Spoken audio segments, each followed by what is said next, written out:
Hello friends, இன்றைக்கி என் ஸ்டைலில் ரசம் எப்படி வைக்கிறதுன்னு பார்ப்போமா. கொஞ்சமாக புளி எடுத்துக்கோங்க. அப்புறம் தேவையான தக்காளி, வெங்காயம், பச்சை மிளகாய், பூண்டு எல்லாம் எடுத்து கட் பண்ணி வச்சுக்கோங்க.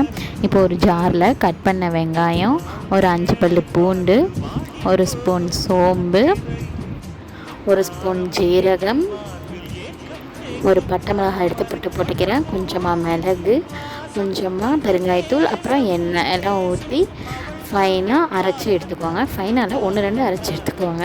இப்போ ஒரு கிண்ணம் வச்சு அதில் வந்துட்டு அரைச்ச அந்த பேஸ்ட்டு, அப்புறம் பச்சை மிளகாய், தக்காளி, புளி கரைசல் எல்லாம் சேர்த்து அந்த அரைச்சோம்ல அதுலேயே தண்ணி ஊற்றிக்கோங்க.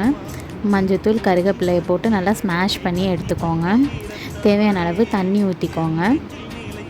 இப்போ நமக்கு கரைசல் கிடச்சிருச்சு. ஒரு எண்ணெய் சட்டியில் எண்ணெய் ஊற்றி கடுகு போடணும். கடுகு பொரிஞ்ச உடனே நம்ம எடுத்து வச்சுருந்தாலும் கரைசல் அதை எடுத்து ஊற்றிக்கிறோம். இப்போ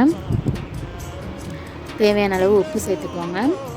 ஒரு கொதி வந்தோடனே ஆஃப் பண்ணிவிட்டு சூடாக சர்வ் பண்ணுங்கள். என் ஸ்டைல் நல்லாயிருக்கும், ட்ரை பண்ணி பாருங்கள்.